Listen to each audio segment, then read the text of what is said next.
Hey there, my friends, Hank here, and today, in recognition of this week marking the 80th anniversary of the start of the Battle of the Bulge, we're going to be painting up this lovely US officer figure from Alpine Miniatures. We'll be painting this particular figure today to highlight the fact that so many of these brave GIs that were thrown into the line at the Ardennes were not adequately equipped for the conditions they were about to face. So many of these guys had no proper winter gear whatsoever and had to endure temperatures of around 20 degrees Fahrenheit, sitting in foxholes covered in nearly a foot of snow for days on days with no relief. It's truly incredible. So while we sit in our warm homes painting up this lovely figure today, we can keep that in mind. Now, I've gone ahead and prepared this resin figure and mounted the head and body on a couple of drywall screws with a bit of super glue, and we're going to begin as we always do with a nice coat of black primer to give us a base to work up from. We're going to start today by painting up our body. Now, this figure is equipped with the M43 combat uniform, so our jacket and pants will be the same color, which is convenient for us. We're going to spray our entire body here with a coat of olive drab dark base. The M43 uniform was issued in OD7, Olive Drab 7, which is a more saturated, greener version of the olive drab than the lighter OD3 that we're used to seeing with the earlier 1941 field uniform, the tanker jackets, paratrooper M42 uniforms, etc. Now here, I've decided to push that color even darker, because I want this figure to look cold and dirty, cold and wet almost. I want this uniform to look like it's been out in the field for a long time. With our base OD color on here, we're going to break out our brush and some khaki and start blocking in all of our officers' field gear.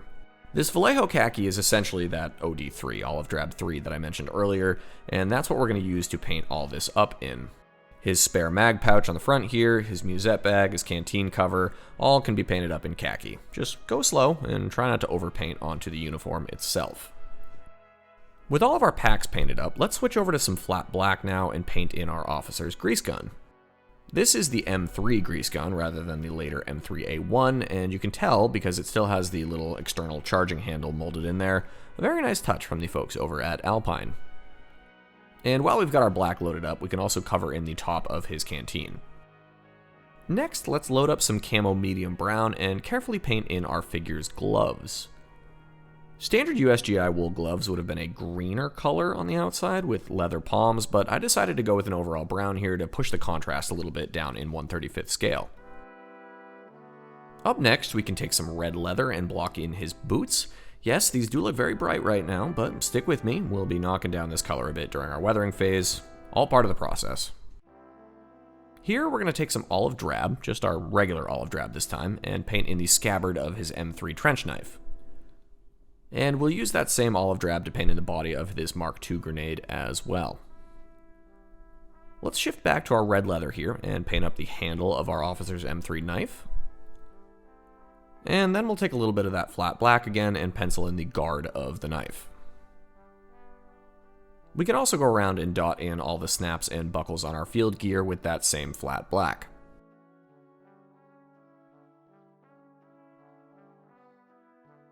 And to round out the painting of our figure's body, we can paint in the wool scarf with a little bit of chocolate brown.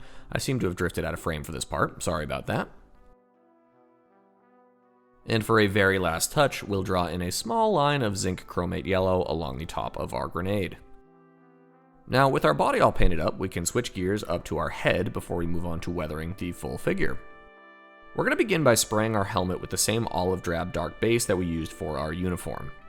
Now for this particular figure, I want to give him a field-applied whitewash camo up on his helmet to help tell this story of the battle. In archival photos from the Bulge, you often see USGIs wearing white bedsheets or pillowcases as helmet covers, or with whitewashed helmets to help add a little camouflage in all of the snow. So that's what we're going to try and capture here. We're going to begin by decanting a little hairspray into our airbrush to prepare for a bit of chipping. And we can go ahead and spray a coat of hairspray right onto the olive drab of our helmet. Once that hairspray is dry, let's go ahead and spray a coat of satin white all over our helmet.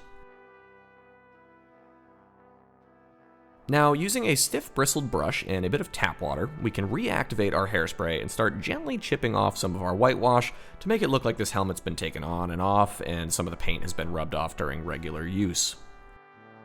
Now, this initial pass looks a little stark in my opinion, so we're going to go back with our white again and spray another very light coat over the chipping we just did. With that second whitewash applied, we can do a little bit more chipping, just a little bit, and I think that looks pretty good right there. Okay, on down to our face. We're going to begin by brushing in a layer of Vallejo medium flesh. Now, this is going to be a process. Again, stick with me here. He's going to look a little funny throughout this, but we'll get there in the end. It's all part of the magic. With our base of medium flesh applied, we're going to come back with some light flesh and brush that in on all the raised areas of the face. Our cheeks, our nose, our chin, the muscles in the neck, just really leaving the eye sockets and the recesses of the mouth in our darker base tone. Now, this is quite a bit lighter than I usually go, but we're shooting for a cold effect here, and this is going to help us get there. At this phase, let's pick a color for our eyes and dot in 2 precise little dots in his eye sockets to add a little life to our figure. And we'll take a little salmon rose and just add some of that to the inside of our mouth here.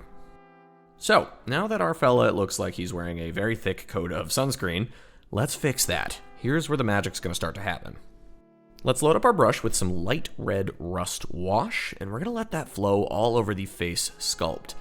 This is going to do a few things. It's going to help bring our 2 skin tones together, it'll bring some color and some life to his flesh, and it's going to settle into all the recessed details of our sculpt and help accentuate the features of his face. It looks a little aggressively red at first, but don't worry, we're going to let it dry, and then we're going to finish this all up with some weathering. To wrap up our work on the head first, though, we've got to pencil in the straps of his helmet using some red leather in the front and some khaki in the back. With all of our proper painting work complete, we can now spray the whole body and the head with a coat of gloss varnish to seal in our work and prepare for that weathering process. Once the varnish is cured, we can go ahead and mount our head onto its body with a little bit of super glue. And now we're going to bring it all together with a good old sludge wash. We can load up our brush with some flory dark dirt clay-based wash, and we're going to get this all over our figure. Just like with an enamel wash, this is going to flow into all the nooks and crannies of our sculpt and help create some artificial shadows and some grime effects. Once that sludge wash is fully applied, we can come back with a bit of tap water and a fine-tipped brush and start pulling off some of the excess that we don't want on there. And once we're happy with our level of weathering, all that's left to do is let it dry and then spray the whole figure with a coat of matte varnish to protect our finished product and knock down that excess shininess. And there we have ourselves a battle-weary, weathered figure to help us remember this 80th anniversary of the legendary Battle of the Bulge. Thank you for watching, my friends. If you'd like to check out some more painting tutorials for American and German winter combat uniforms, you can do so right here. And until next time, my friends, be well, happy building. Cheers.